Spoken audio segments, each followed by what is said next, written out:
Okay, so here is our 9341 touchscreen with my main menu that is just about complete. I've got one or two little tweaks, things that I keep finding, and that may never stop. But here it is. So the gist of it is, if you're Johnny Ives, you're not going to like this. I put a lot of information on the main menu screen, and I wanted to be able to see everything that was going on. I also wanted it to use to make decisions. So for instance, if I want to turn my lights on, what are my lights set at right now?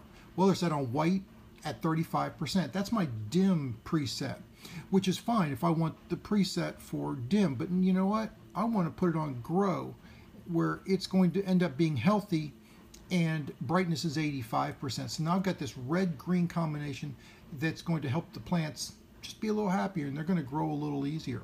And I can turn it off and on. Water now, I can water zone 1, water zone 2. As a general rule, I will probably not use the manual. I'll let it figure out on its own, based on soil humidity, whether it needs to water or not. But sometimes I'm going to plant some new plants or some new seedlings in this thing, and they're just going to want some extra water. So I'm going to go in, I'm going to hit, let's say they're over in zone 1. I'm going to hit zone 1, and I've got to confirm the touch buffering that I was having so much problem with really got to be annoying. And so rather than have my motors go off accidentally, I put a confirm. So now I can begin my watering, and it will do a little countdown while it's watering for 10 seconds. And it's almost done, and here we go. Heater I can turn on and off. I know right now that the temperature inside the greenhouse is 73. So that if I want to turn it on, 73, nah. But if it were much cooler, say 45, which is, why is it 45 in my house? I don't know, power went out maybe, but then my Arduino won't work. So if I want to turn the heater on, I can flip it on, and it will actually show me the time that the heater has been going, and there is a 6-hour cutoff. The siding of my greenhouse is plastic. Didn't want it to start getting soft or turning warpy. So I did put a cutoff, and this will tell me how long it has been running. And the away settings, very straightforward. When I'm gone, the lights will automatically come on at 4 and they'll shut off at 10.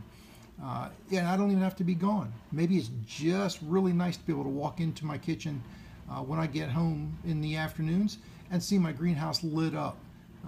Plants smiling, everybody growing well. It just is a nice feeling. And it goes off, so I don't forget to turn it off at night. It will go off at 10 o'clock. The lights just change color. They can change the brightness. You can have some, I have some presets in there. Water, just adjust my time up and down. My clock, you can see I've got it displayed on the cover, but I can go into this, and if I want to leave that up and just have a clock in the kitchen, this will give me another clock to have available. And I can adjust my time, and that's because the Arduino doesn't do a real good job, at least I haven't figured it out, adjusting to daylight savings. And lastly, and it's just because I could, I put a stats menu, and this just gives me a quick glance at some of the things that are going on with the greenhouse. And this definitely will change. These are things that I see on my main menu, so I don't need to have them here. And what I'll do is I'll probably put some form of a tracking system. When did it last water, with a graph over how many days between waterings. What is the temperature and the humidity been? And I can put up make little graphs that will be in there, maybe a little more useful. But for now, that's my stats menu. And the last one is my ER in the top left-hand corner, the little button you see up there in red, ER. Emergency reset. The touch buffering got to be so much of a problem, I finally had to just program in a spot that I could touch off in the corner that allowed me to do a quick reset. But hopefully I won't need that any longer. So that's the 9341. That's my touchscreen menu. It is all but ready to go ahead and put together with the greenhouse. I'm finishing up the casing and some of the other work, but we are going to go ahead and do that next. Let's take a quick look at how the case is coming along, and then what we do to put this thing together in a final form for a project.